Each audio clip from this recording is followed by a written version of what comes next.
We are live! Oh my goodness, this is the first time live on Empathetic Educators, and I am just so excited. We have George Couros on today, we have Lauren Kauffman on today as co-host, and feeling a bit nervous, feeling a bit excited, got that little buzz going on, but I am just so excited to have everyone involved and people involved in the chat. So like I said, it's our first time live and people are feeling excited, nervous. So we'll see how today goes. And I will just get ourselves started into our chat. I just want to say before we start, I'm really grateful for everyone who applied on to be a winner and talk on the show today. And also the people who have been joining us throughout the show over the weeks in our chats and our empathetic_educators chats. So just really, really feeling grateful that all this has come together to cause today's learning as well. So without further ado, let's get ourselves started. We will introduce our co-host coming on today, Lauren Kauffman. Hello. Hi everybody. This is so exciting. My first time live as well. So happy to be here, Naomi, and getting involved with Empathetic Educators. I think the work you are doing is incredible. You are so passionate and your message is always so clear and so concise, and you have so much heart. And I think that's why we connected so quickly, right? Definitely. I can't believe only a couple of weeks ago our paths hadn't crossed. So yeah, I know. It feels like I've known you forever now. So happy to be here, and welcome to everybody joining us live. So happy that you're here with us tonight. Shout out to my PLN, everybody who's watching along, and I'm just so happy to be a part of this conversation. So good. Thank you so much for coming along, and we'll hear more about you and hear more about as we go along too, Lauren. Thank you so much. Yes. And let's get ourselves introducing our guest for today. I'm going to switch our things and introduce George into the live stream. Hello, George. Welcome to your Q&A with educators across the world. Hey, thanks for having me. I noticed some people already typing in the comments on YouTube that I'm familiar with. So I appreciate people taking a Saturday. And I know for some, I think it's a Sunday, maybe for you. Yes, Sunday morning. But whoever, it's your weekend, and appreciate you taking time. And it's actually interesting. I've known both of you for a little while. And then I noticed that you two started connecting with one another. And then I kind of felt left out. I'm like, well, what happened to me? Right? I thought we were all best friends, but that's okay. That was good. It's awesome to see. I love watching that because I've seen that, over the years, people are like, oh, that person's awesome. That person, I'm like, oh, that's great that they're connected with one another. So it's cool. And I think it's a power of that hashtag as well. Because I actually found out I was on hashtag innovators mindset to see who was connecting, to see who was following that, and see if our paths could cross. Yeah. And that's how we stumbled upon, how I stumbled upon Lauren as well. So it's so cool that you can find people who are passionate about the same thing through a simple hashtag, which is it's cool. Yeah, and I think that's one of the powers, right? I think sometimes, especially in schools, you can find that you're a little bit isolated within your own school, and then you find these connections of people with the same interests. Like when I first started Twitter, I was a principal and I felt very alone, right? Because there's only one in your school, and maybe even a little bbit disconnected from some of the principals in my district because they had different experiences and maybe a little bit different vision. And then I started saying, am I crazy, or is there other people doing this stuff? And then some of the best connections I made in my career have been through social media. And I find it interesting because one of the things that I hear quite a bit is the notion we don't just need you agreeing with everyone on Twitter, and we need pushback and challenging that. And sometimes I think, maybe that's why some people went to Twitter, is because they were, trying something new and they were getting tremendous pushback within their own school. And they wanted to see, am I wrong here? And maybe they're going for that too. And I think, a lot of times we say this is a personal learning network, but this is how you should use it. I'm like, well, that's not really personal then, right? It's being told. So I think whatever you need out of it is great. And, I've seen so many great people, and it's awesome. The people we've already connected with before the show and I know that they're doing incredible work, but I'm sure they have different reasons why they went on Twitter, and some probably because, you know, they maybe were led to it by someone in their district, or maybe they went on their own because they felt maybe they weren't connecting, right? I'm not going to ask them that specifically, but I think it's to understand there's different reasons why we join. I think it's like a journey. Yeah, go ahead, Lauren. Yeah. No, I was just going to say, I was taking a little journey back in time, and, you know, a little over a year ago, I didn't even know George. Actually, yeah, I think it was like the summer of 2019, I had discovered the innovator's mindset when I was interviewing for the mentor coordinator role in my district. And I loved George's message, and his everything about that innovator's mindset framework was so powerful. And I said, yes, this is what I want to do. This fits the vision that I had. And then when I met George at a conference and I was kind of sharing with him, you know, everything I was doing with the new teachers and the mentors and the mentor program, he was always so supportive, always sending me videos to share with the new teachers. And ever since then, it's like, you've been one of my mentors, really, really pushing me out of my comfort zone to blog, to share my voice a little bit more. So he's just awesome. And like, it's just so nice to be in this space with both of you, because you both have such great energy. And I love being in good company. I love nerdy things like this. So well, I appreciate that. I saw Shannon Moore actually. And Shannon, how you doing? Good to see you. Said she started Twitter because of me. I had no idea.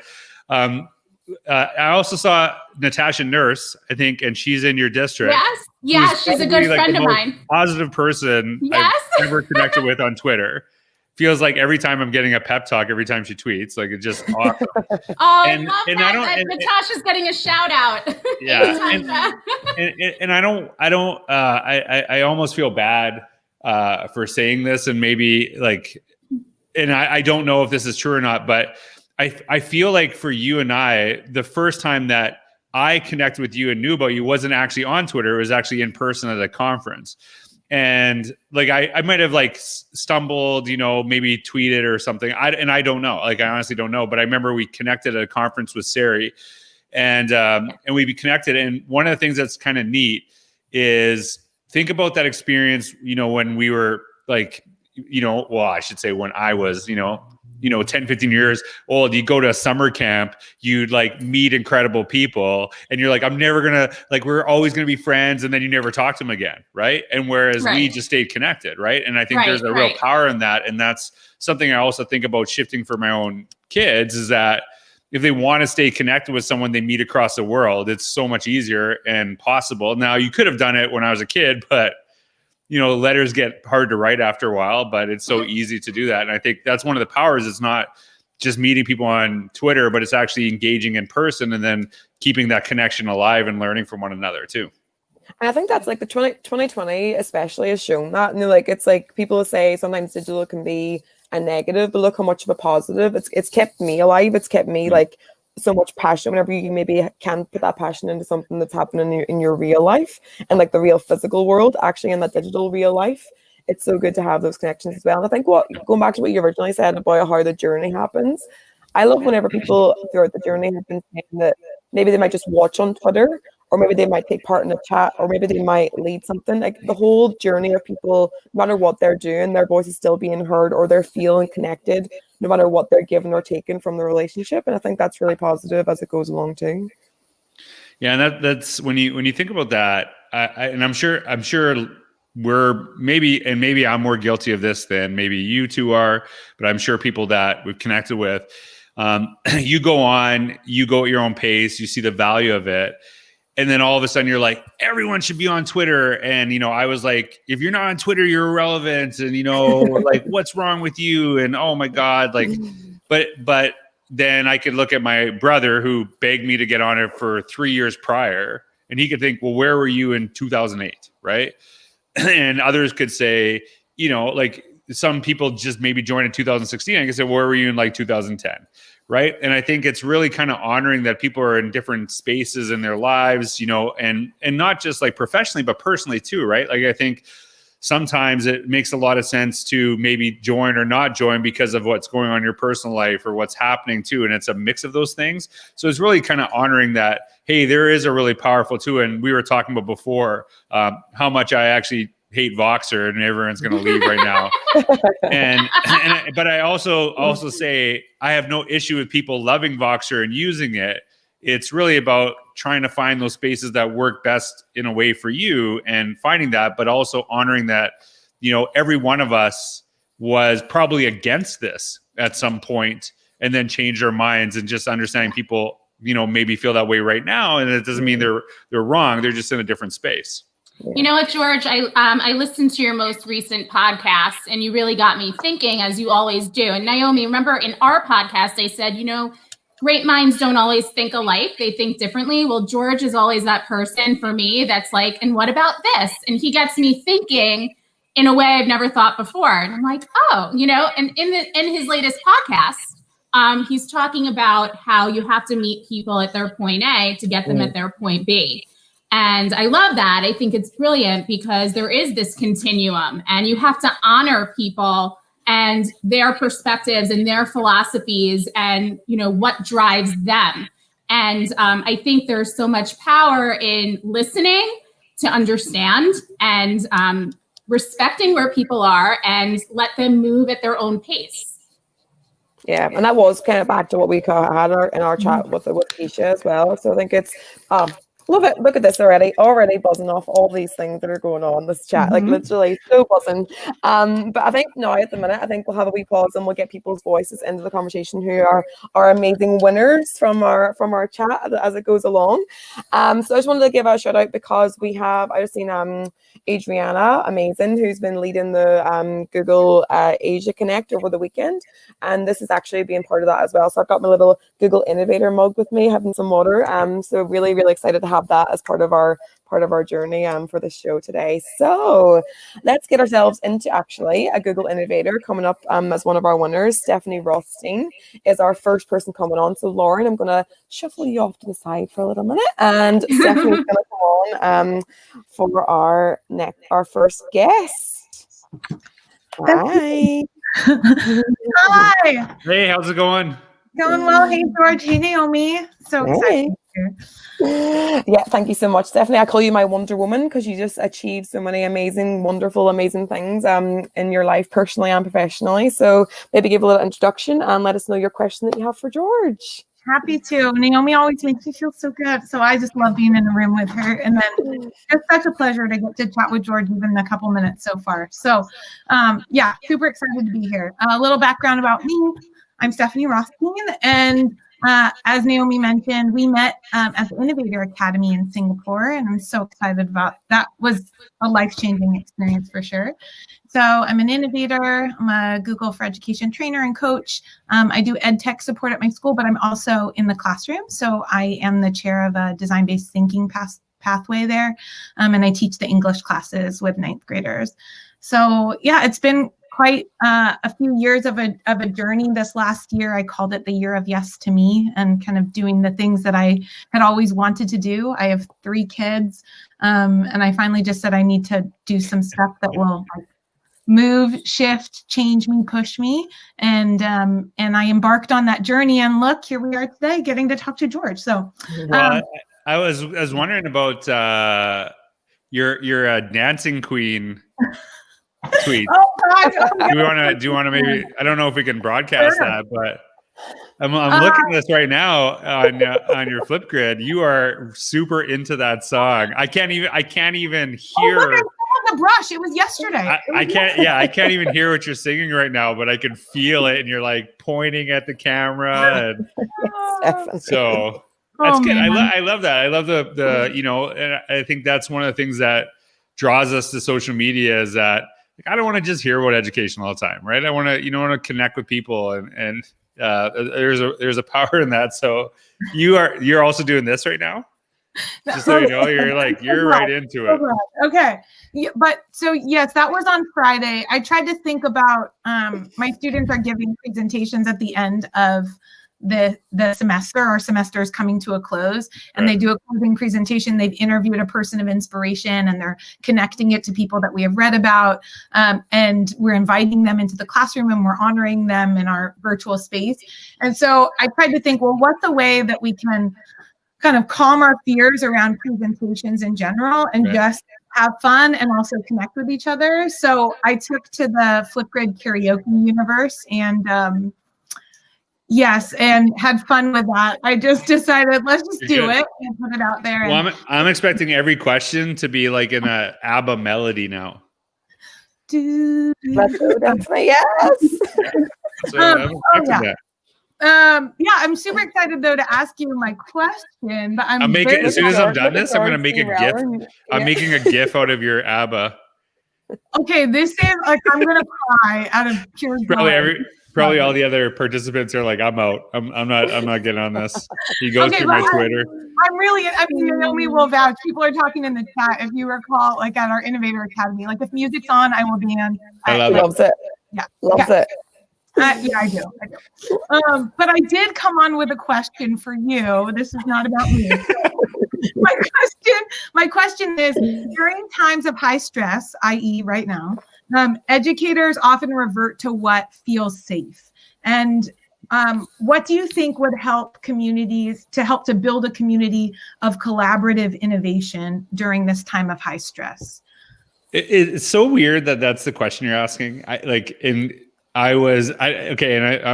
might have to repeat it in a second, because I was thinking, like, I know this is going to sound weird. Why are you singing ABBA, right? You're singing ABBA. As a kid, I have an older sister. And so I'm like, my sister is 16 years old, older than I am, right? She kind of raised me for a little while. Mm-hmm. And I remember growing up on ABBA.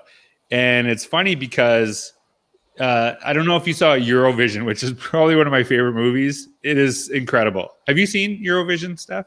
My husband forced me to. Yes. I did. Yeah. Ding Dong. Best song ever. So I love that movie. And so it starts off with ABBA, right? Like it actually starts off with ABBA winning the Eurovision. And it's actually not real footage because they didn't actually televise it at that time.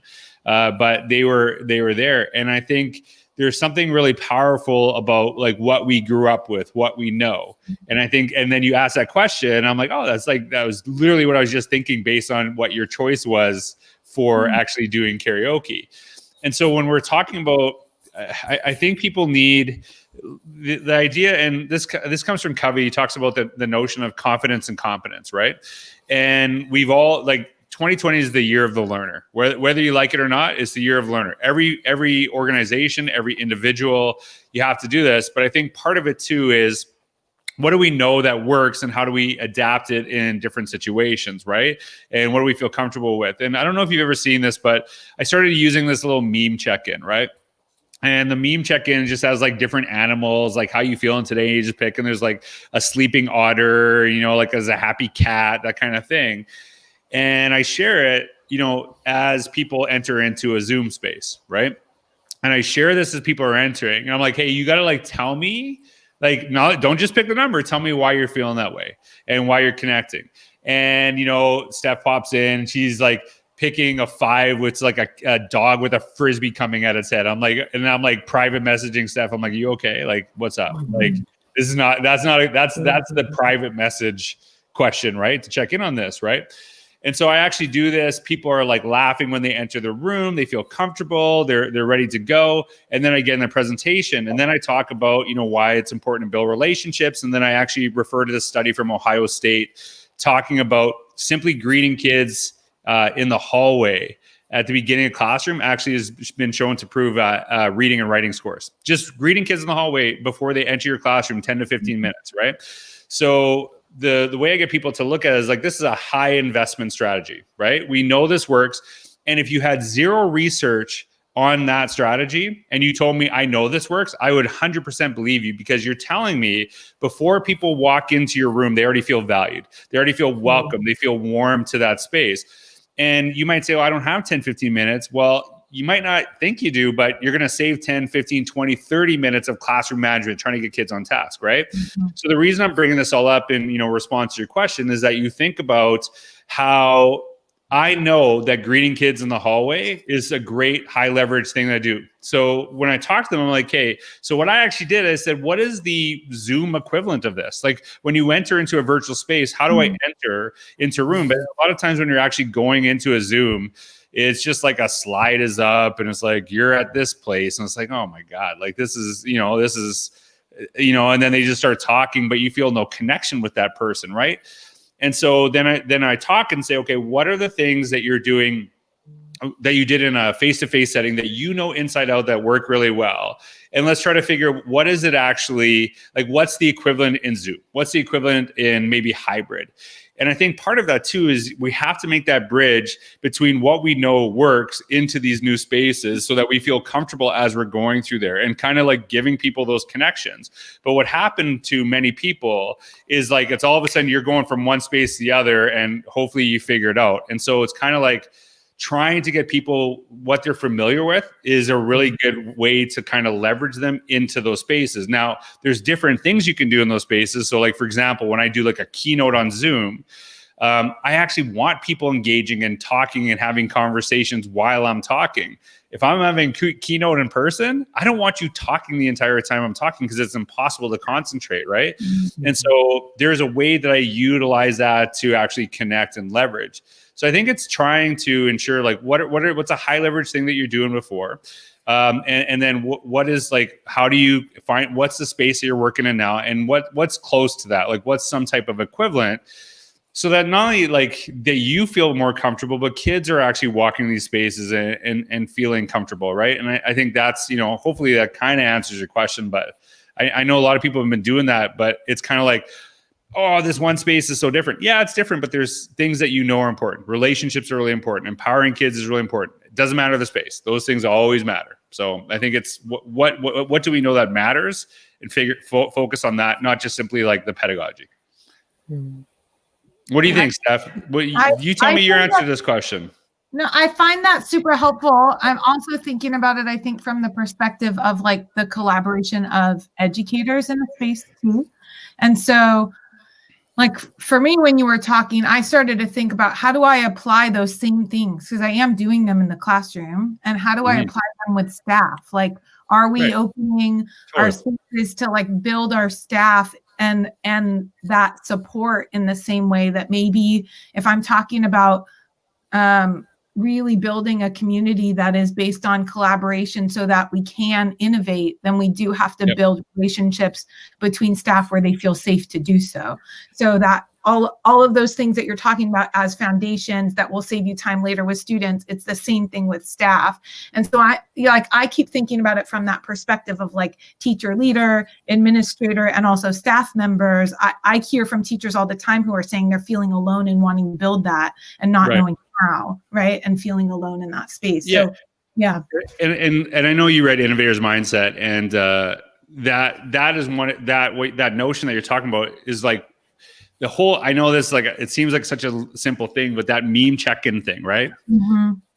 I do it with adults so that they can see the effectiveness of it with themselves and say, how do you actually what does this look like for your kids? Like, what does this look like for your students? And because they experienced it, but what some people might actually do is say like, hey, here's a great way to actually greet kids. You could use this meme check-in. And then they just talk about it, but they don't actually emulate it. But if you emulate it, and so that's something that I've been talking about for years, because one of the great lies of education that drives me crazy is like, parents just want school the way it was for their kids. That is not true. That is absolutely not true. Parents want what's best for their children. Mm-hmm. And if they believe that the only experience they know is the experience they had in school, they're going to, by default, believe it's best because I turn out fine. Like, so why do I need anything different? So when you actually bring parents in and say like, hey, here's something we're doing with your kids, and we want you to go through it and see it. And then they walk and go, that is so much better than when I was a kid. I'm like all for this. Then you get people understanding that too. And like, Steph, I'm going to ask you a question. Have you ever said this in your teaching career? Okay. I'm going to see if this translates from Canada to California. The bell doesn't dismiss you. I dismiss you. Have you ever said that? Have you ever said a version of that? I've heard it. I have not said it, but I have heard it. Yeah. Okay. But where did you hear it? Did you hear it when you were a student? I heard it across the hall as a teacher. Okay, so another teacher. Now, honestly, did the teacher across the hall? And now I'm going to be the first to admit, I've said this myself, right? And when I did, that meant I sucked. That was a horrible day, right? Kids are bolting for the door. Get me out of here, okay? So the teacher across, so I'm in Canada, you're in California. The teacher across the hallway, do you believe they made that up? Do you believe that they're like, hey, here's a really good line, right? Like, where did they get that from? They heard it before, for sure. They heard it before from a teacher they had as a student. Yeah. And so the proof of that is that we pass practices down over and over again. And I'm not against actually using past practices. And I've really tried to really temper my language with the notion of traditional not equaling bad, because some people say, like, we got these like really traditional teachers. I'm like, and right? Like, do you have bad teachers? Because that's a different thing. So I tell a lot of stories to connect, the stuff I'm talking about. I actually noticed one of the comments, someone said, like, how did he start basically with Eurovision into his answer, right? And like trying to make personal connections to this. Storytelling is the oldest practice in teaching and learning, right? But it's asking, okay, is this still working? Is this still something what we're doing? But also understanding that we have to change the experience of our staff so they go, that's so much better. And like, I'm a huge advocate of digital portfolios, right? But I don't like that schools just dump them on kids, but they have never learned them themselves. So I'm like, hey, you actually got to go through the process. You got to create your own. You got to go to this so that you can start having those light bulb moments like, hey, this is how I'd use it for this and for this. But we just want to skip right to the teaching without doing the learning too often. And I think that's what you said about getting teachers to experience that and focusing on that. That's probably the highest leverage way that you get people to embrace change, because they embrace it from actually experiencing it as opposed to being told it might work. And I think that really, really connects definitely to our conversation when we at the very, very start, the first episode, whenever you said, greet the children where they are and ask them how they are. And I think that's what we have to do now at the minute. I think we want to try and skip to the teaching because we feel like we're wasting time through hybrid or through digital because we don't have that time in person. But I think, like you said, George, it's like we gain so much time by putting the personal part in, but then we can go to the learning or the teaching part then. So it's not an either or. It's like they weave together so we can move forward. So yeah, thank you so much, guys. Great takeaways. And I think I'm going to really feel this as we're going along. I said to Lauren, we have to really facilitate the conversation to keep moving so we can go through the people. But I think like I could talk to you guys for the whole session as well. So I think I said to Lauren, we have to be really careful that we don't stop the conversation, but we have to be really careful that we move it forward too. So I could talk to you guys for ages. Stephanie, thank you so much for coming on and asking that question. Thanks, Steph, I'm expecting more karaoke videos. And if you do karaoke again, I expect you to tag me. Okay. I'm a little hurt. I'm a little hurt about that. I got some good karaoke songs, right? I got some go-tos. So maybe we could have karaoke on the next show, the next live. We'll get some karaoke. Yeah. I can't wait to hear everybody else. There's going to be some great people coming up and great questions. So thanks, George. Thanks for all you do for education. It's really awesome to connect with you. Will do. Bye. Bye. So I'm going to put myself off and put Lauren on, and then I will put the next person in, who is Melissa. Hi, Melissa. Hi. I always get so excited when I saw that you won. I was like, oh my gosh, I know Melissa. We did Voxer book studies together, and you're in my PLN on Twitter. And I just think that's so amazing about being a connected educator is that I think we were in the All In EDU book club Voxer group, right? With Kristen Nan and JC Maslick. So it's just so awesome to be here with George Couros tonight with you in the same space. So I want to introduce Melissa Hayes, an amazing educator. You have to follow her on Twitter. You are doing some amazing things for kids, for education, and I'm really looking forward to you asking your question to George. I really like this question because I want to hear the answer. I've never heard about this from George, so. Oh boy, I'm going to have anything. Thanks for having me on. I'm super excited. I actually have already met George twice, but you didn't realize it. It's funny because I think you look very familiar because I saw you're from. Is it Hilliard? Yeah. Is that how you say it? I actually think I was there. Was I not? Yeah. Yeah. I was gonna ask you about I'll let you ask your question, but I got a question for you too. Oh, great. I don't know if I should ask it right away, but I'm curious. My question is, how do you balance your professional and personal, especially since you have that cute little bunch at home? And we see all those selfies on Twitter, and I keep going like, because my babies are a senior and a 13-year-old. So I miss that. Yeah. I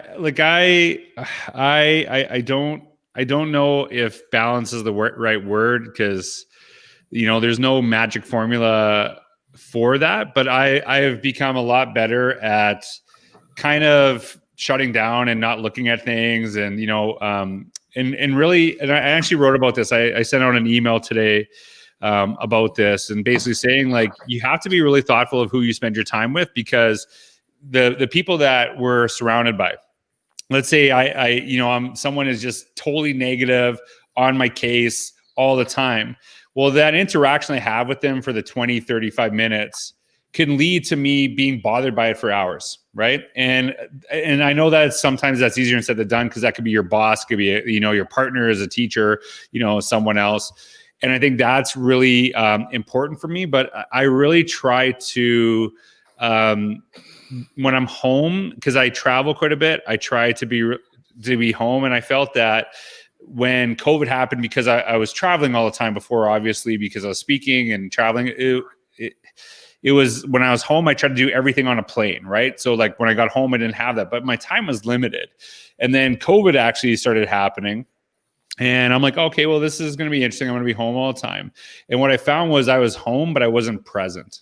And those things are very different. And I try to make sure that I have time away. I have learned, I think this is probably the most important advice I can give to a teacher. And unfortunately, too many teachers will not listen to me. You need to learn to say no. You need to say, no, I can't do this. I can't have this thing. I can't have this. I can't do this thing for you, because we so go out of our way to help people, whether they're strangers, whether they're kids and not. And I think that you have to pick and choose those situations. But I feel like too many times as a teacher, and I think sometimes we actually take advantage, especially of teachers new to the profession that are trying to figure stuff out. And then we're like getting them a coach, getting them to do this. And in Canada, it's a little bit different because it's all volunteer. There's no payment for it to do this. And I think we overwhelm people so much. And so I think part of it is actually saying no. And as a principal, I will be honest with you. And this is before I had kids. I would get on teachers' cases if I felt they were at school too long, and say, like, you need to go home. You cannot be here all night. This is not good. And I think I read something once. I thought, sometimes that's okay for some people, because they might be avoiding something. They might be like, maybe something going on, elsewhere in their lives, that work is a safe place for them, or they feel more comfortable in that space, and trying to be, and obviously I got to work on being empathetic on that. But I feel sometimes we are doing so much work for the kids, but not tapping into the kids in the classrooms in front of us.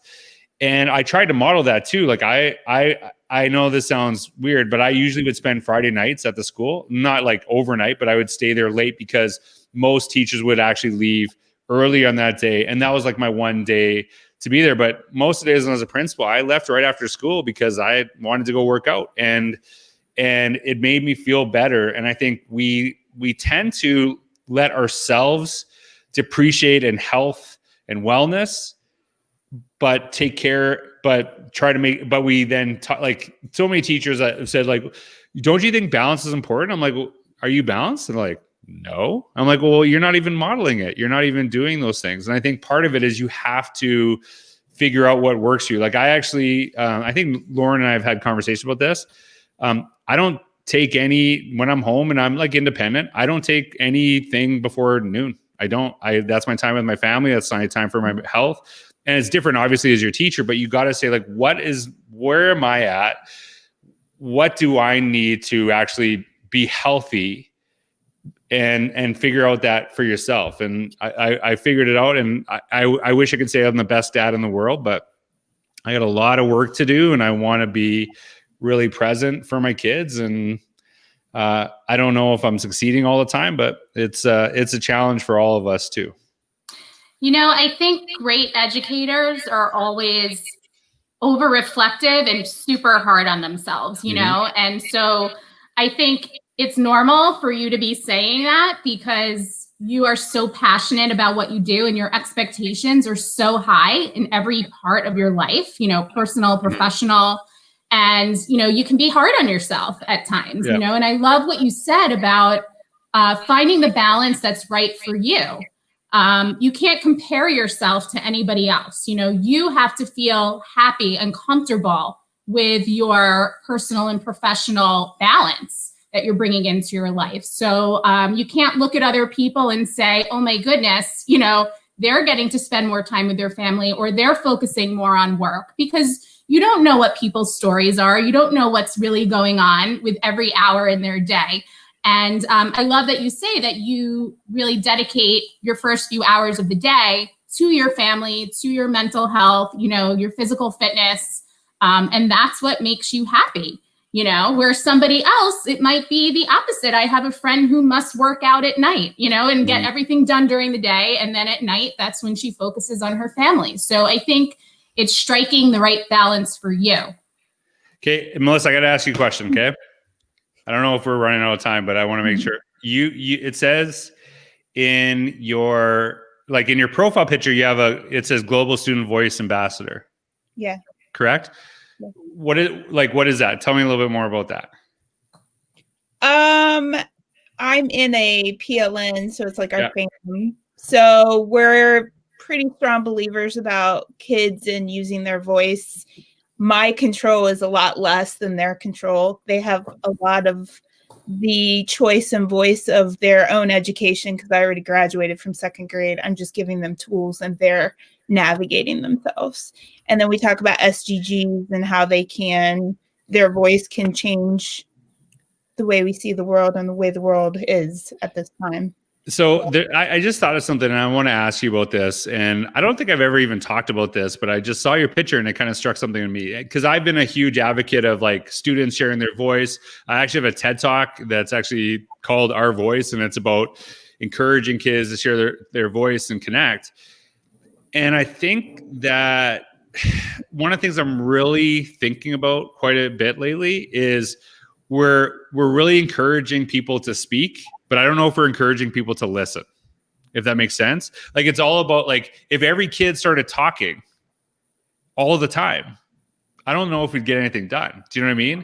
And how do we actually ensure that we're hearing other stories? We're actually connecting that way. And I don't know what you think about that. If that's part of maybe that project that you're a part of too. But I've really tried to kind of step back and just sometimes I always would joke about it, but I try to lurk a little bit more on Twitter because I want to just see what's going on and see what's happening, because I feel sometimes if I'm talking all the time, then I'm not necessarily, because there's that narrative, and I'm not a big fan of it, is the person talking is the one doing the learning. I'm not necessarily, right? If I'm listening and hearing you, I'm learning about that experience as well. So I don't know what your thoughts are about that. You mean the kids talking too much? Is that what you said?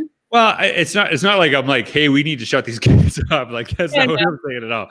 But it's kind of like when I think about this, hey, great leaders need to know when to be great followers, right? They need to know when is it actually important for me to step behind? When is it for me to let other people go to the forefront?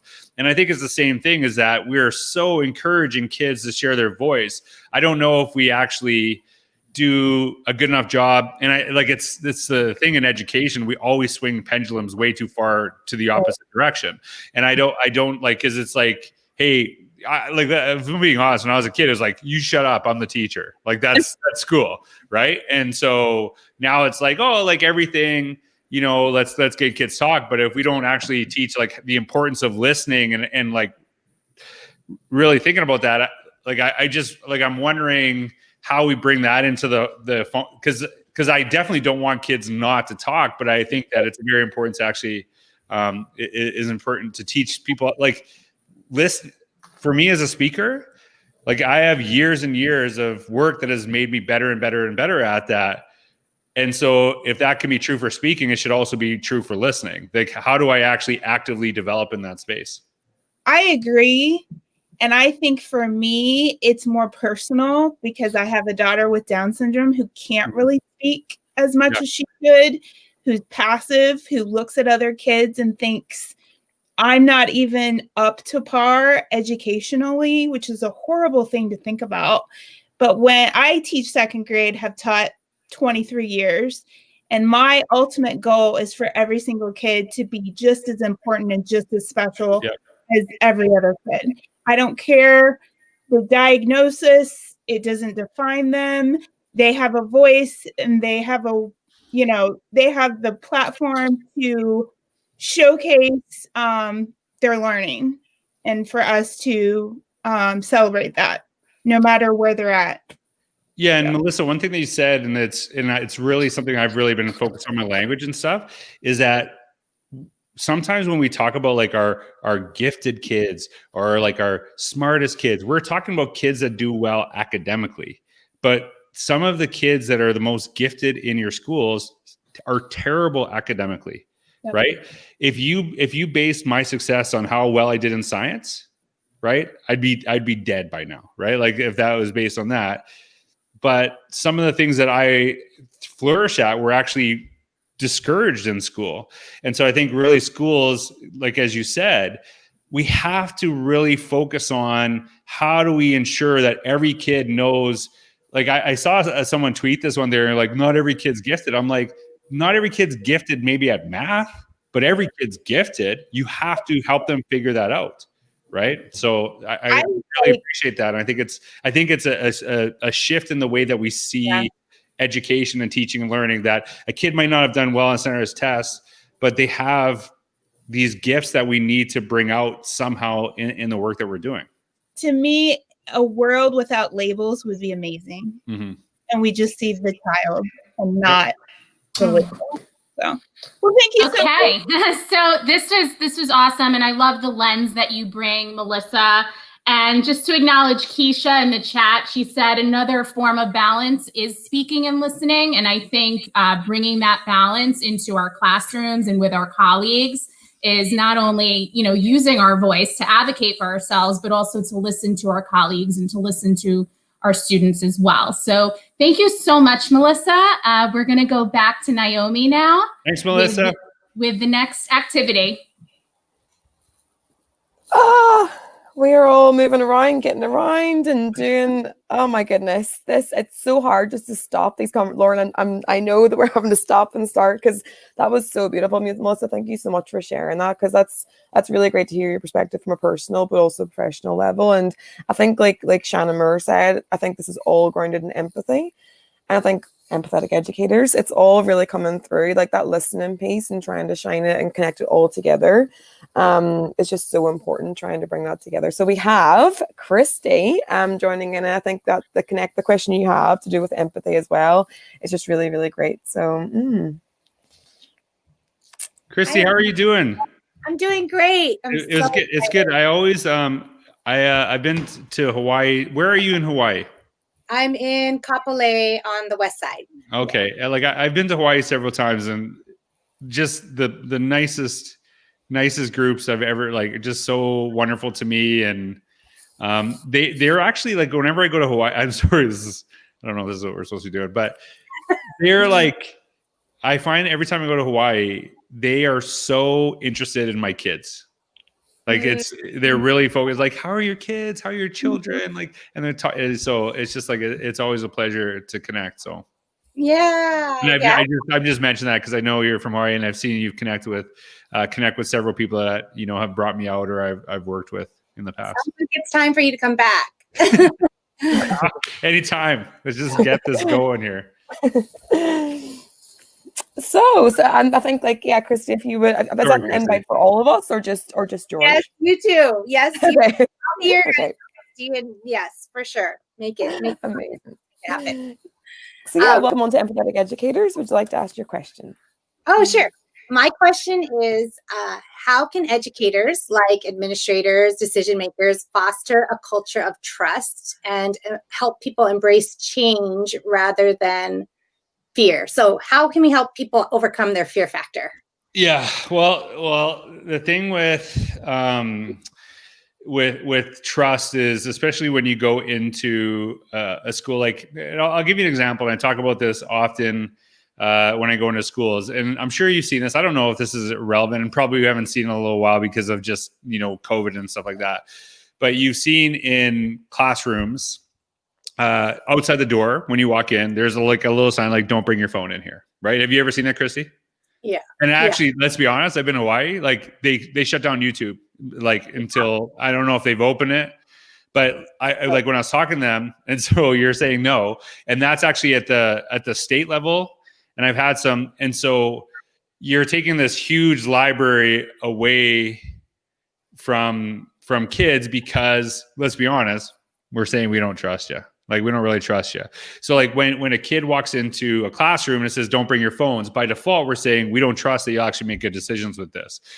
And so when you talk about this from the leadership, standpoint, one of the things that I think is really important is that you actually have to give trust to people before they actually earn it. Like, we're all about, we have to build those connections and things like this. And it's like, that's what I want you to do with kids, because we always talk about having kids have a blank slate when they enter the room and stuff like that. But let's say we have a kid in our class. Let's say that, we've had in the past some kids who do something really stupid with their devices, and then we punish every kid that actually comes into our classroom before they come in because of what happened in the past. So where is that replicated in school districts? If you go, I guarantee you, anyone that's listening to this right now, go through your policies, right? And I guarantee you will find a policy somewhere in there. And if you really start digging, it's because some teacher did something stupid 25 years ago and you're all paying for it, right? And this is why we don't do this, we don't do this, right? Now, do I believe that kids will always make the right decisions? And like, of course they're going to be good with it. No, I'm not naive. I'm not stupid about this, but I also know that I am putting myself in a situation where there is a kid who can thrive using this technology. Like, if you notice, and I feel bad when I'm doing this, like, I keep looking at my phone, not because I'm checking the time, but I'm like reading up on Christy, I'm checking out, Melissa, and I'm just looking through your tweets. And so it's not like I'm not paying attention. In fact, I'm trying to learn more so we can have, better back and forth conversations. But if you make those decisions, I've always said this, that if your policy trumps common sense, then your policy is stupid. Like, it is stupid. And I think that is a reality. And so you have to kind of dig through those things, look at that, and understand people will break your trust kind of through that process. Like, if you look at many school districts, I'm gonna give you an example of a school district. I'm not gonna say the school district's name. And I hate even telling this story because it's like this. I can't believe this was a thing. So I went to a school district. They know what I talk about. They know what I'm saying, right? So I'm like, hey, I want people tweeting while I'm presenting because it's a really great way for me to see what people are sharing and stuff like that. And they're like, well, they can't really go on the Wi-Fi in the school because they don't have access to it. I'm like, what do you mean they don't have access to it? So the kids will have access to Wi-Fi in their lab. Yeah, this actually happens, Naomi. This is legit. So the teachers don't have access to the Wi-Fi that the kids can actually use in the classroom because they don't trust the teachers to use the Wi-Fi in a proper way. Okay. So I'm like, well, they need it. They have to be on this because I need them to use this. And they're like, fine, whatever. All right. And I'm like, I need to be on it because my presentation, I have stuff that I have to share that's online and I'm going to show them, you do some Google Apps stuff, blah, blah, blah. So I need to get on your Wi-Fi. So they give me the password and I'm not even lying about this. This is super embarrassing. This is not my district, by the way. So I said, okay, thanks for the password. I'm going to actually throw it up on the screen so everyone can just log in and they can get on the Wi-Fi. And they're like, oh, no, you can't just give it to them because they don't know. So this is literally what happened. The IT department went to every single educator in the room, took their device, logged onto the Wi-Fi for them because they did not want those teachers to have the Wi-Fi. And then they're like, well, how come our teachers aren't trying anything new? I'm like, because you don't give them access. You're like saying, and like, they don't see that that's actually connected to We don't trust you. You're not going to make the right decision. So I think sometimes the things that we actually do in our school, because of the IT department, and IT departments have the hardest job in the world because all they hear is complaints, right? Nobody ever phones the IT department and says, hey, the internet worked all day, thanks, right? It's always complaints. So like, I know that they're under a lot of stress, but like, what are the things that we do that actually put teachers in situations where, that they don't feel trusted, that they can do their work, which actually makes our work harder. And so kind of connecting this, and I actually wrote about this, and, I know Starbucks, has like kind of a weird history with stuff here and there, but I actually remember I was writing Innovator's Mindset, and I would buy these little protein packs and had an egg in it, and I bit it. I was like, something's wrong with this egg. And so I went to the counter to the person who's serving coffee. I'm like, hey, there's something wrong with this egg. And they're like, oh, sorry. We'll just give you a new pack. Boom, done. Nothing. There's no, I got to talk to my manager. I got to do this. They just did what they did, right? Then switch this to an airline. Okay. So I'm dealing with an airline. I'm like, hey, you got to change this. Well, I can't change that because I got to talk to this person. I'm like, can I talk to them? Well, they don't have phones. I don't know if you've ever experienced that. They actually won't give people phones because they don't want complaints going directly to them. So it's like they've taken away this thing. So the person who is like looking at me, who knows what the simple solution is, isn't allowed to do what's right in that situation because they have to go through all these levels of what's happening. So when you look at education, what happens a lot of times is the people that are closest to children aren't actually given the ability to do what's right based on what's in front of them. They're not doing right. And so when I talk about rules, when I talk about rules that you should set for your staff, like that you should have as a staff and I know that like, seriously, this guy's talking about rules. The rule should be that the person closest to the kids should always do what's in the best interest of the people in front of them. That's it. That's the rule. And you make your decisions based on that. And you have to give that trust. But we've done that in education where we've taken away little things. And part of it, when you take away stuff, so Christy, you might be like super excited and jumping all over things, and you're willing to jump barriers. Maybe you are. But then I'm sure teachers who are like, no, I'm not doing it. Why would I jump that barrier? I don't even want to do it in the first place. And you're going to make me do 6 steps to get there.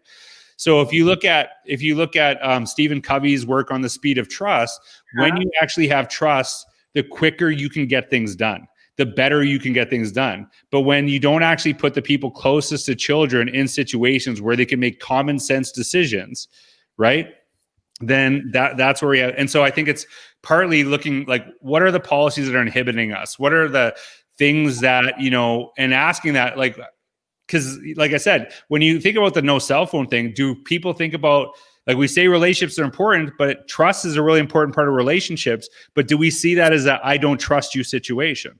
Right. And I think it's kind of stepping back and looking at those things that we might even be what might just kind of accepted in our schools, in our organizations, and pulling back. Right. And like Christy, honestly, the pandemic hit, Hawaii's not allowing kids to use YouTube. You're going to be in trouble. Like this is, you're in a situation, and why is that? And it's not access. It's literally, they just shut it down. They block it. And for a teacher to show something in YouTube in Hawaii, it's like 18 steps. Yeah. Right. Or am I totally off? Maybe I was pretty sure it was at the state level. And that's what spreads the fear, right? It's Totally. like, something's out there for a reason. And so, I mean, it's in the interest of security for students, but it's not. There are ways to be secure and educate students, and the digital literacy, right? Digital citizenship, all of that can help. We can't fear among the teachers. Well, there's actually a really good term that I was introduced to, and it's actually something that is supposedly a tactic of IT departments. I don't think it's in education, but in the past, it's called FUD, F-U-D, and it's fear, uncertainty, and doubt. And so it's like, you can't do that because security.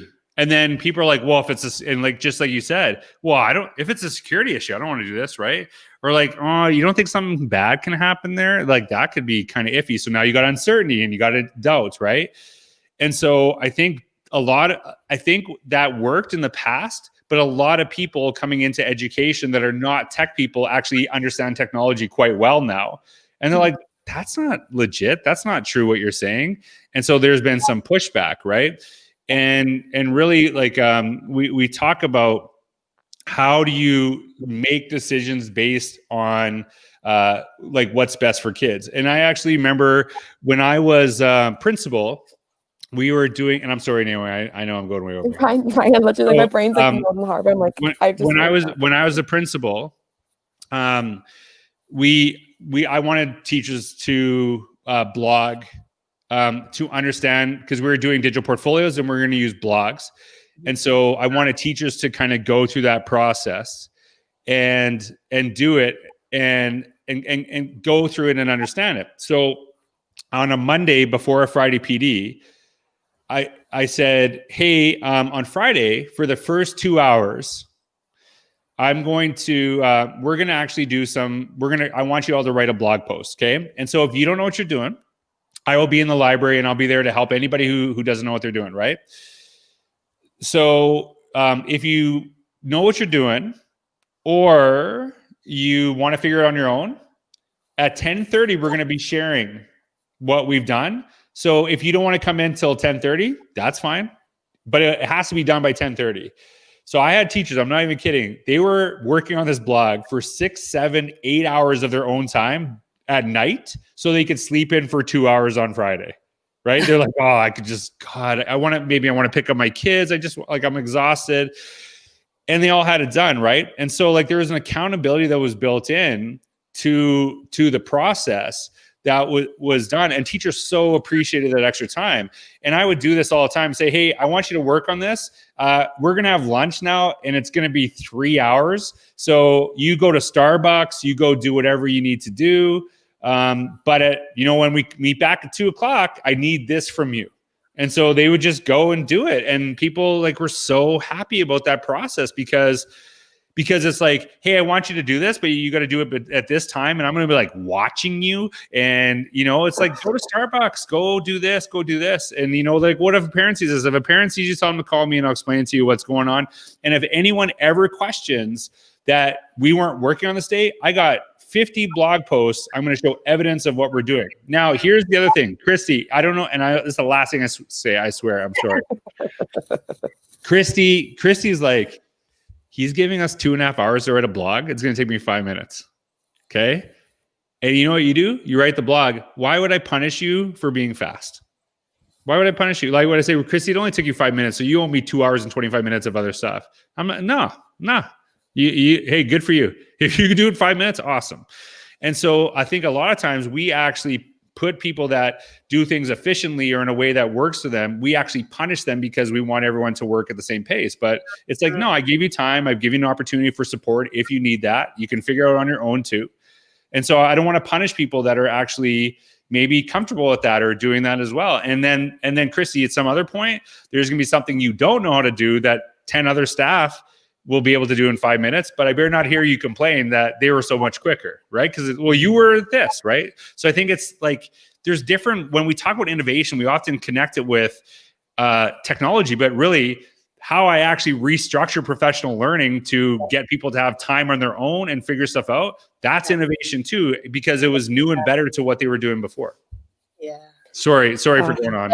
You're not going on. I think it's like I said, every time we're having we have this one chat and it could go for the whole session as well. And I think it just really comes back to, like you said, that relationship piece. It's so weird because whenever Christy sent her question through, I actually sent her the speed of trust. I was like, that's exactly what I'm looking at the minute. Like, see, like it just relates so much to each other. And I can't believe that's all connecting the dots together, because I really do think foundations of empathy is relationships and accountability, and how can we build that trust with each other to actually understand what we can do together rather than telling people what they have to do. And I think Keisha said before about it being we're trying to get learners to be self-directed and passion projects and like that learning piece, but if we're not allowing the teachers to experience what that looks like, what do they do in their own time, what do they do with their own 5 minutes or 10 minutes? And I think sometimes whenever I'm given that time, you can do it inside of 5 minutes, but actually how much more would you do? Could you be like, oh, I have that time, I can do extra. What else could I do? I could just rush it, or I could spend time and do a bit more because I'm given that time in my own space. So yeah, it's my brain is like so positive. All coming together. So yeah, I think we do have to move on to the next person. I don't want to. Christy, thank you, and thanks for all the work you do. And I know so many amazing educators in the Hawaii area. So thanks for being here today.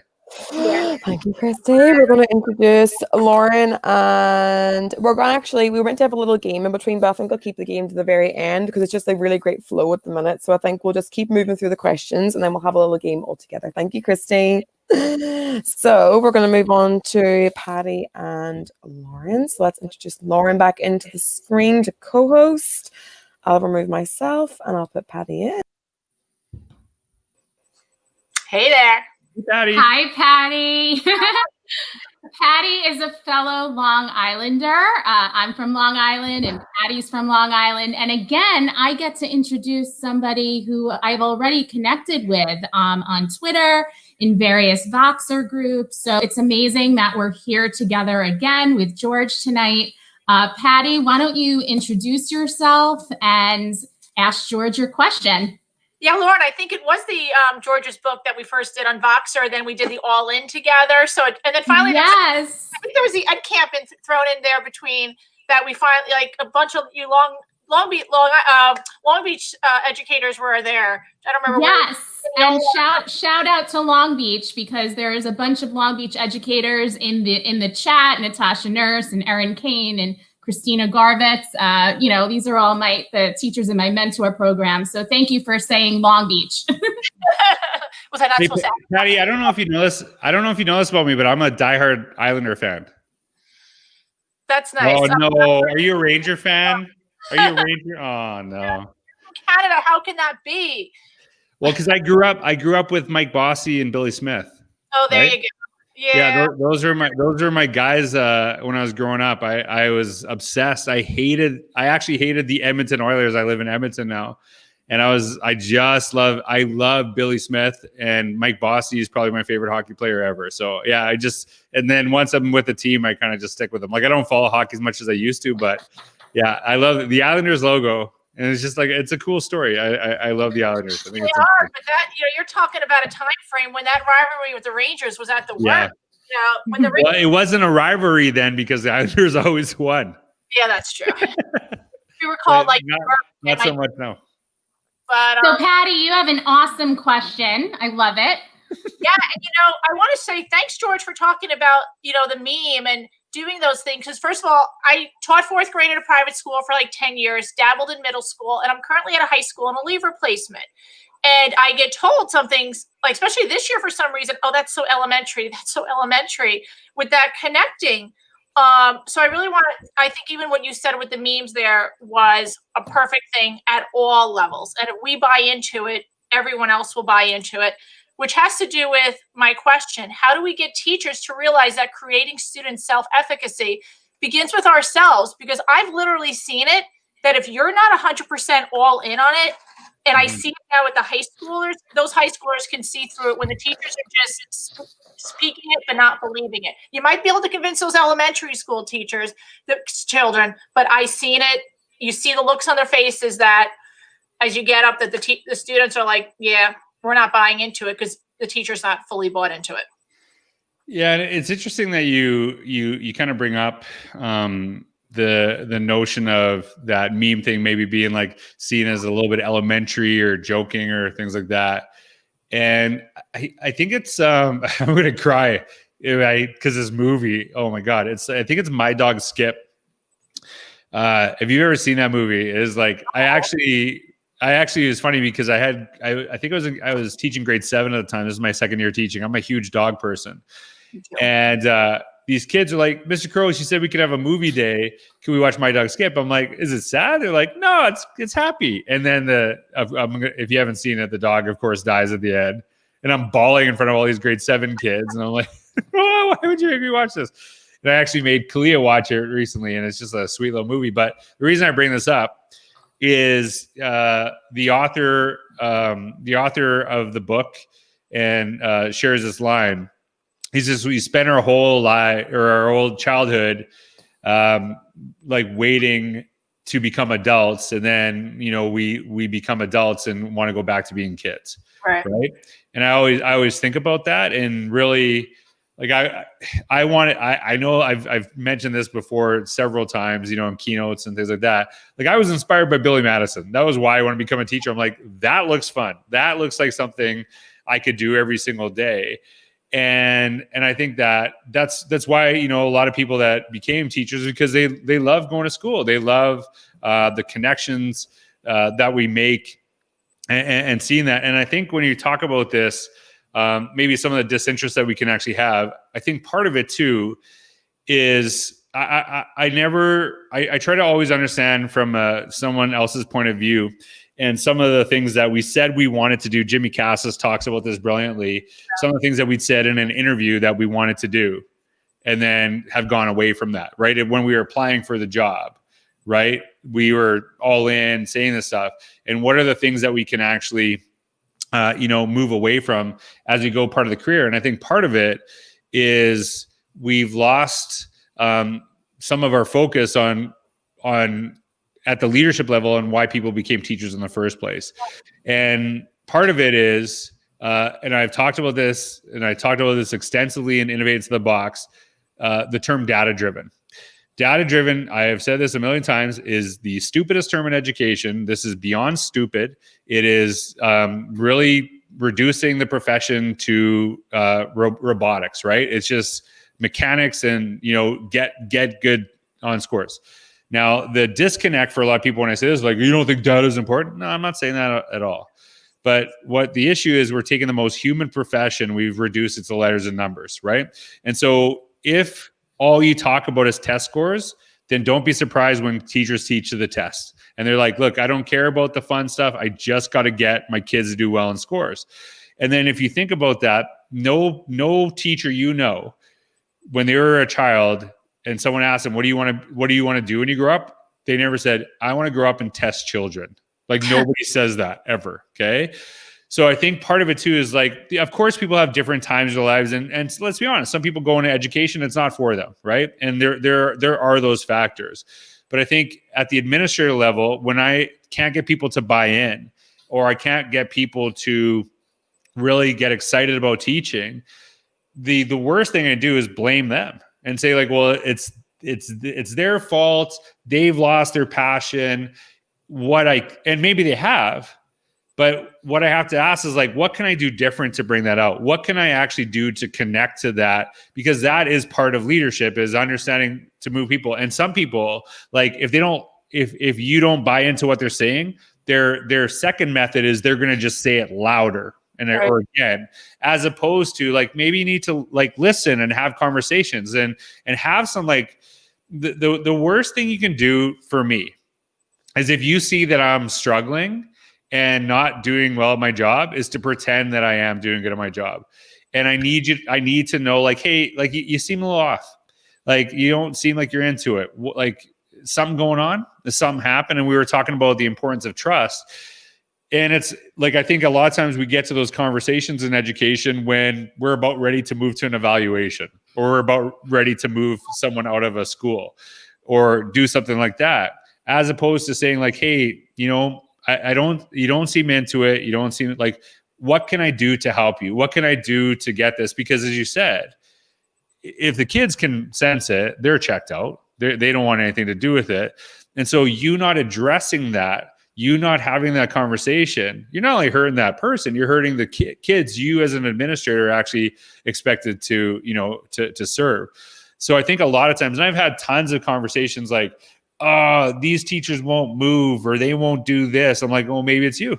Maybe you're the problem. Like, and administrators don't like that.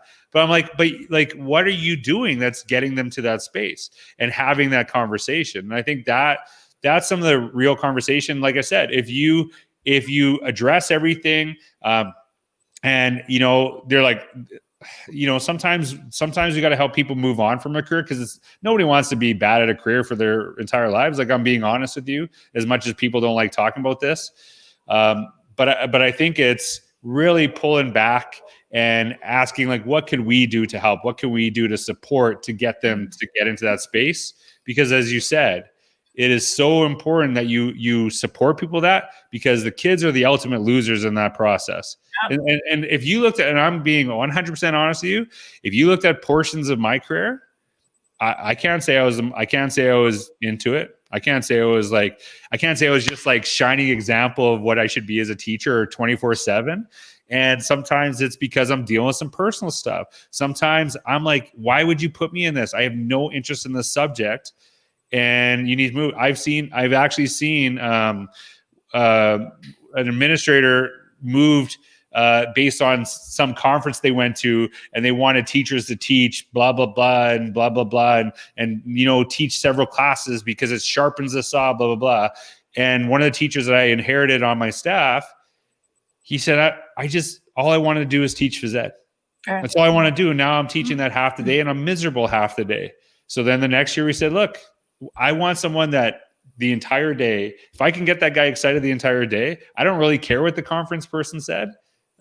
If they're pumped teaching phys ed all day. And I think sometimes like it's lit, like, and that was a conversation that we had to have with that person. And they just accepted like this was their life now. And I'm like, you don't seem happy. Like you seem off. He's like, I don't want to teach this. I don't want to teach grade 5 math. I have no interest. I'm like, well, why are you teaching it? Well, because they thought I should. I'm like, why? And they're like, I don't know. They went to a conference. Wow. Right? Ironically, yes, I'm sorry, go ahead. No, sorry, Dave. Sorry, Patty.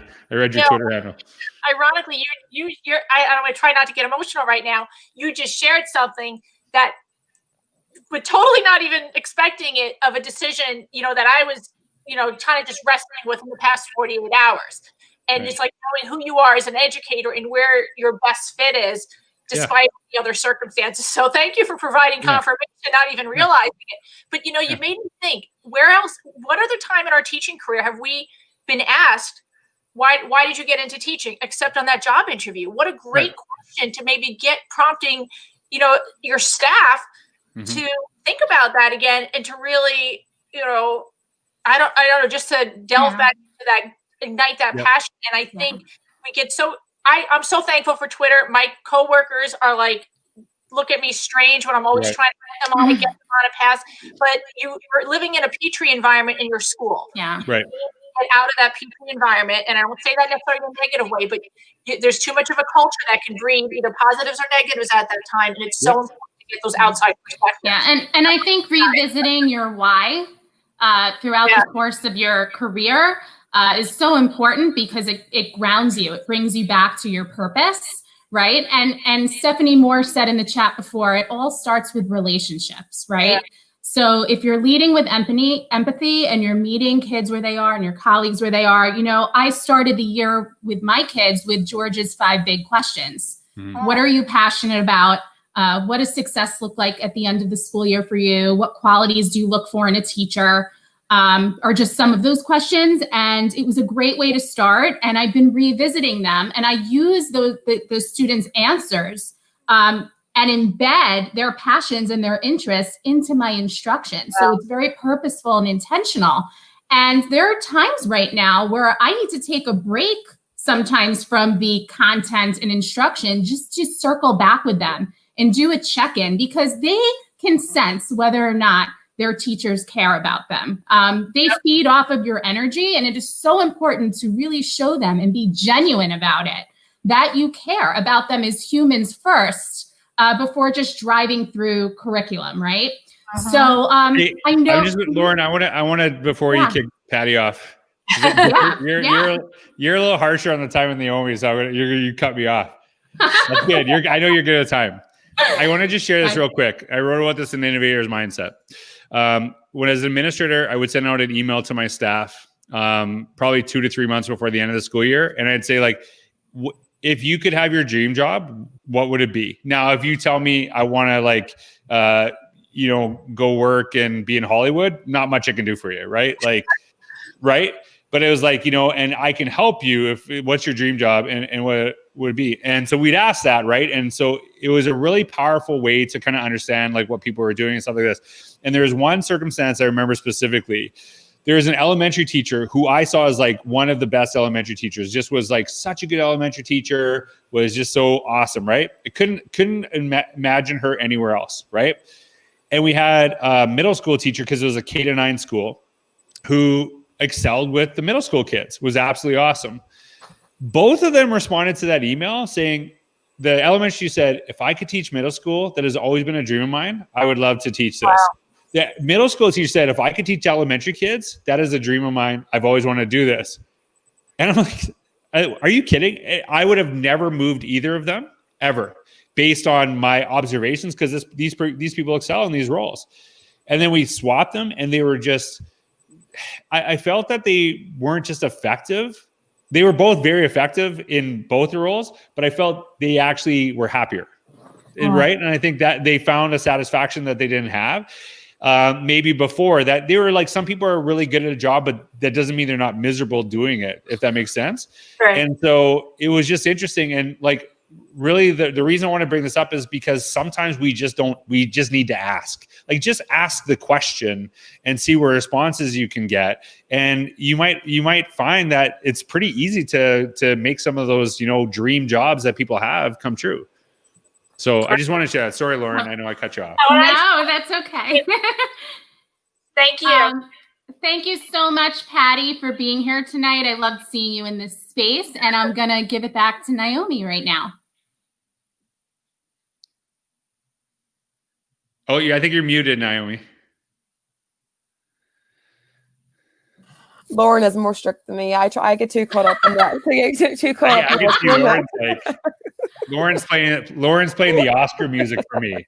You know what? Time to wrap up. Sorry. I mean, Naomi was a little more strict with me before this. She said, Lauren, we have to move it along. So I'm just doing my job because I want to be asked back. You should have put Oscar's music. Should like, and I just want to thank everybody, and I appreciate you. Bye. I'm gonna hear about this later. I just have a feeling I'm gonna hear about it. Yeah. Okay. Oh, thank you, Lauren. Thank you so much. Oh, hilarious. Love it. Love it. So we are on to our last final guest coming on. We have got here, and I think it's been amazing so far. So many connections. I think really relationship, listening, balance are really weaving through. What are really important as we go along. So Stephanie, you're on now to ask your question. Welcome, welcome, welcome. Another fellow innovator, part of our Google Innovator for Asia this weekend. So thank you. Yeah, no problem. I'm Stephanie Howe. I'm a Google certified coach, innovator, trainer, pretty much everything Google. I love Google. And I'm an instructional technology coordinator for Pickerington Local School District. And my question, I hope you're ready, is during this difficult time in education, what would be some ways that educators could shift their mindset from just going through it to actually growing through it? Where'd you get that? Where'd you get that little saying from? I got it from Shannon Moore. I think it's such a tough question in the sense that it's really personal, right? Mm-hmm. And you look at the situations that people are in and how they are, and I'll give you an example of this, right? And just kind of maybe understanding people are so many different places and how hard this actually is. In February of 2020, I actually got an email from California Virtual Academies. And California Virtual Academy said, hey, we would love to do some work with you. And we want to set up this date in April. We want you to work with our staff, blah, blah, blah. I'm like, hey, that'd be great. Sign a contract, good to go. Okay. So then COVID hits. And everything's like getting canceled, like that I'm supposed to be doing, blah, blah, blah. And then they contact me and said, hey, we got to move the date. I'm like, you got to move the date? What are you talking about? You're a virtual school. Like, if anybody should be able to kind of be fine during this time, it's got to be you. Like, if you aren't doing this well, then we are in huge trouble. Like, watching schools move from like one situation to the other, right? So like, and then we move the date. I'm like, oh, like that's crazy. Whatever. I don't know what's going on that's happening here, right? And then I started talking to them and started having conversations with them. And then the reason they're a virtual school and like some of the things that they provide and why they do it. So for example, let's say we have a kid in our family that's going to be a gymnast, right? And they have a really hard training schedule, et cetera, et cetera. So that kid is taking a virtual school because there's a different type of flexibility than that school. But all of a sudden, they actually have 3 other kids in that family. And all of a sudden, all 4 kids are at home, but they only have 2 devices in their school. So now that's going to cause an issue, right? So you have that issue. Then all of a sudden, you have a parent who, is not working in the family who's now become unemployed. So now they're having that issue. Now you have a teacher in that school who has been teaching there for 10 years, knows virtual school all of a sudden, but now they have 3 kids at home, right? That they haven't had at home because they're attending a brick and mortar school. So as I'm talking to this group, I'm realizing that even the spaces that we believe would be just conducive and work with this, they're dealing with stuff that we can't imagine because of all of their things that are coming into their, into their lives, their personal lives that are affecting what they're doing professionally. And so I really try to, that was a really eye-opening thing for me because I'm thinking about like, wow, like I had no clue, right? Because I'm thinking like, are you kidding me? Or like, why would you move this date? Like you should be fine. And then when you start actually, hearing the stories and understanding it, it changes things. And I think part of it too is really looking at and understanding that some people right now are on survival mode, and that's okay. Like, I think we have to be empathetic to it. And part of it, but the other element of that too is we have seen things in school that we have known haven't worked for our kids for years, right? And we know this. And then when they went to these spaces, some of them have struggled even more so, and some of them had more issues. But this is a really important aspect of this. Some of your kids, and I don't know, Stephanie, maybe correct me wrong, some of our kids have actually been thriving in remote learning. They've actually been doing well. Have you seen that? I have seen that. Yeah, okay. A lot of kids have, and then there's some that have not. Right. And so here's a little theory. I haven't done the research on this, but I actually believe some of these kids that have done well in these situations are now actually able to use tools that they feel very comfortable with that were not allowed in their face-to-face classrooms. Right? Like, think about that.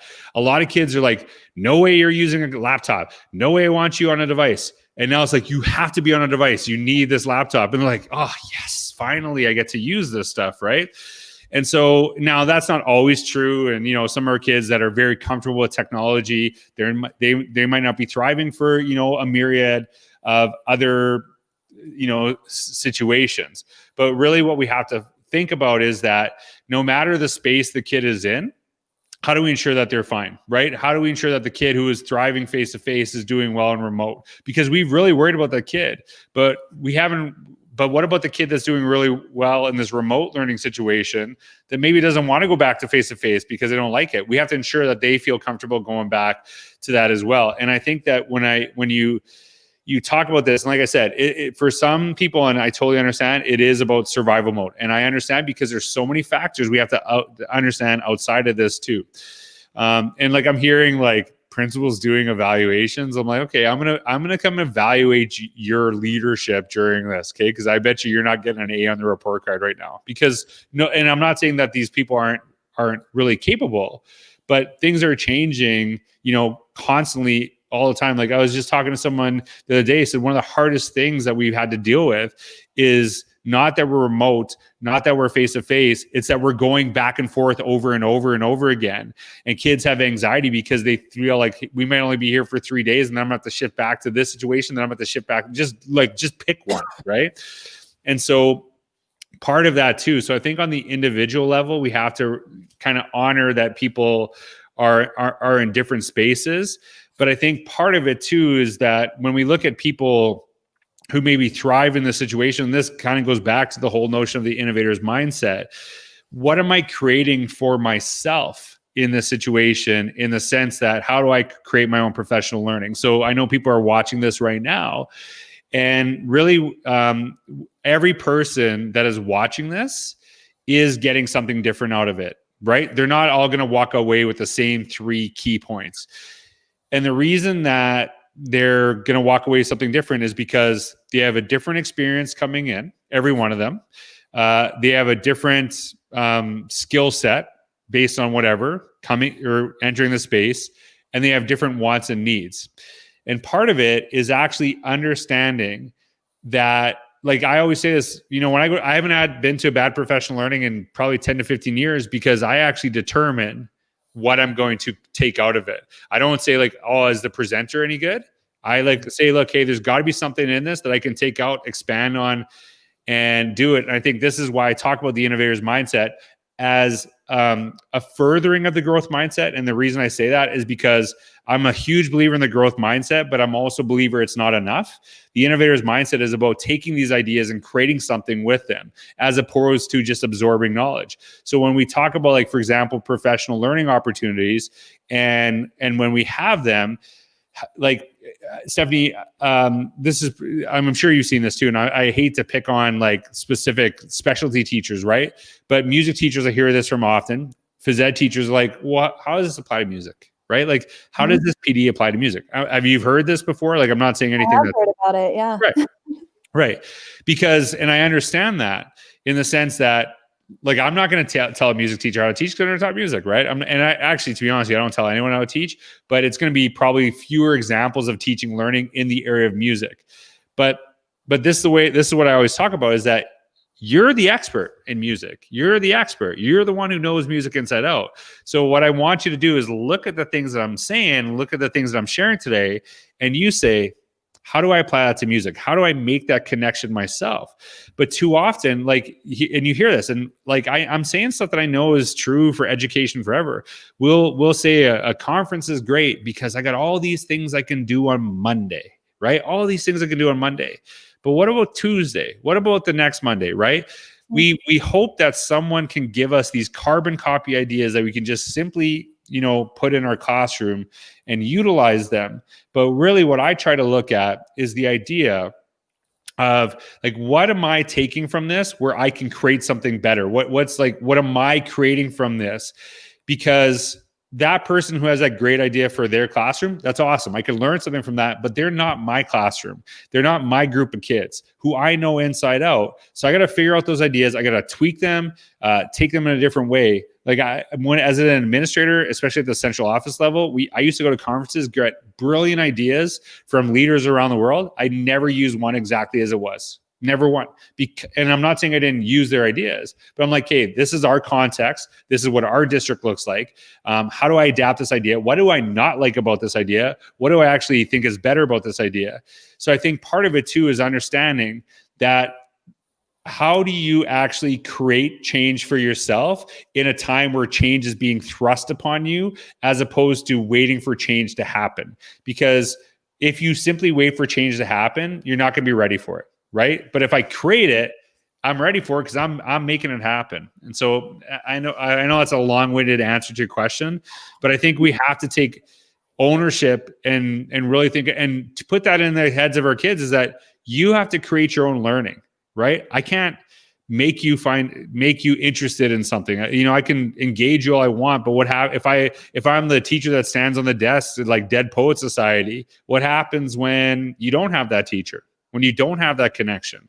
We have to model that we create our learning for ourselves, so that we can teach kids that's important. Because if a kid needs you to learn or needs you to find their pathway after they leave school, we probably haven't done our job. Yeah, I definitely agree with that. It's all about mindset. And it was really funny because at the start of COVID, I mean, I was so busy. Like, it was insane. All the tech coaches, all the tech coordinators, anybody tech or anyone that knew something with tech were so busy because teachers were running and asking questions. Right. And they were willing to change their mindset because they had to. They had to do what was best for students. And so teaching virtually, you have to know how to use certain tools. And so that's what they had to do. And I think just talking with them now, they're so glad that they went through it, because they can use it and it's going to make their life easier when they're back full time, whatever that's going to look like, our new normal. So Stephanie, and I know and Naomi lets me talk forever. Not very much longer though, so this is your last kidding. point because I'm gonna be strict. I gotta ask you something. I think this is really important. Or I don't know if I'm asking you this or just something to reflect on, right? So you made a really brilliant point that I've heard something similar along the lines from many, especially people that are doing educational technology, right? Is that, hey, our teachers are like really excited about this stuff. They're trying new things. They're doing this, and you know they're happening. They're doing this. Okay, so that's great. That's awesome. Okay, whatever got into that space. But one of the questions I always ask people is like, how come we couldn't get them there before? Why did it take like a crisis to actually happen? And that's not. I'm not actually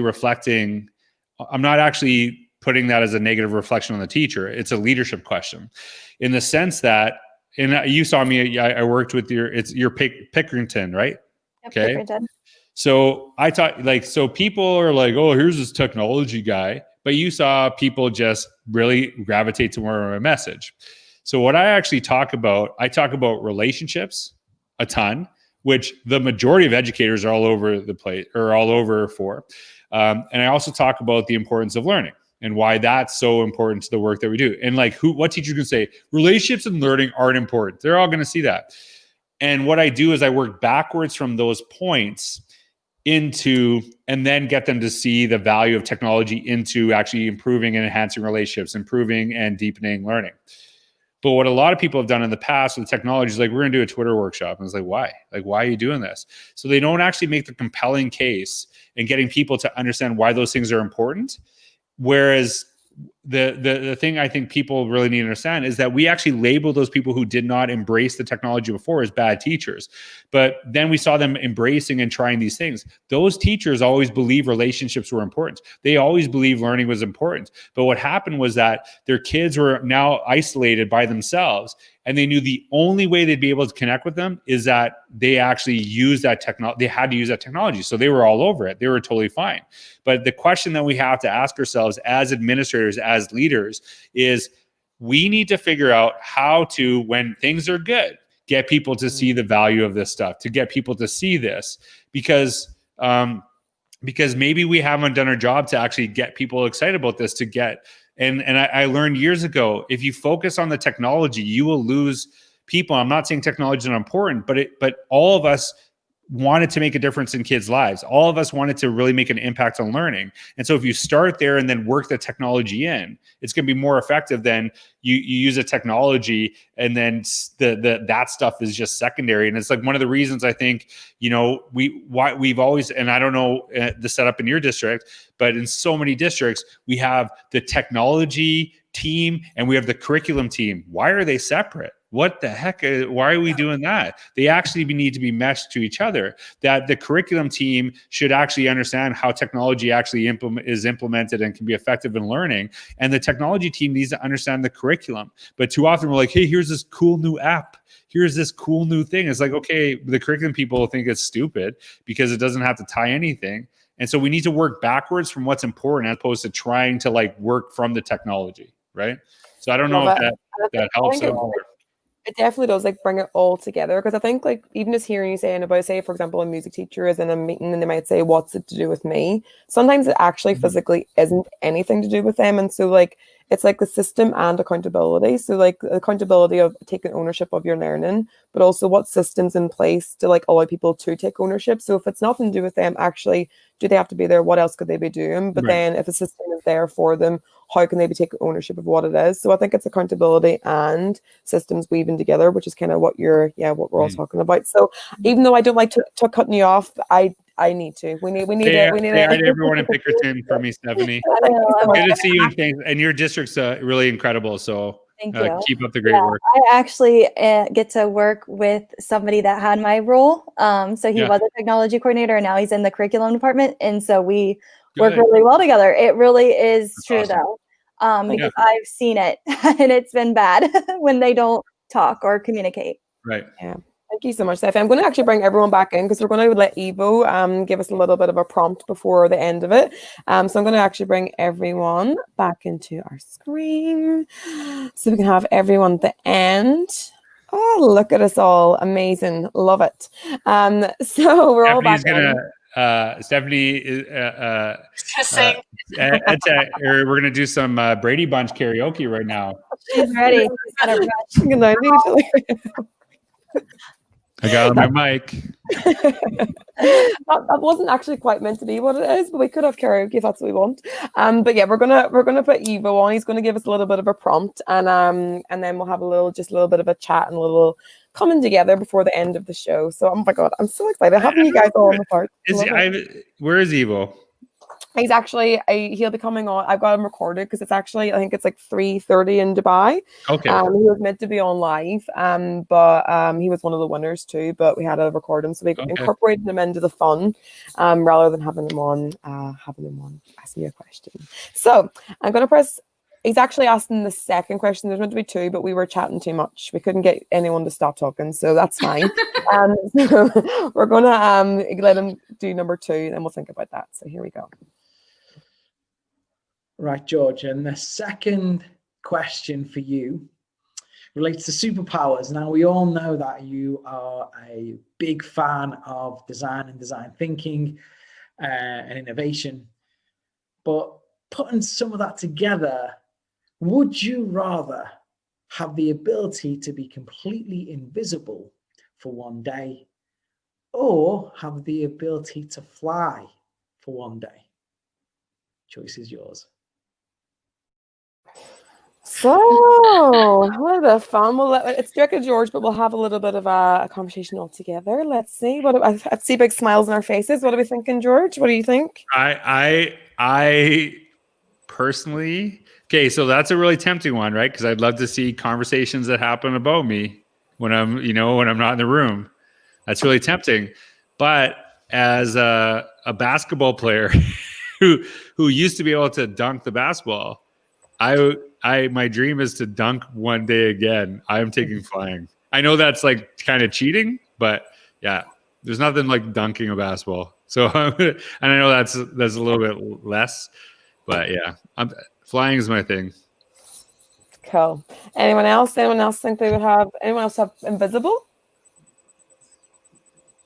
Oh, I do not. I would not want to be invisible. I feel like there are some things that are not meant for our ears or to see, and I'm okay with that. I have to go with the flying too. I think it would be nice to get that perspective on life, flying, but invisible. I don't know what you might walk into. You know. I think with flying, people aren't expecting it, so you can have a little bit of that element of invisible. True. So I like that, Patty.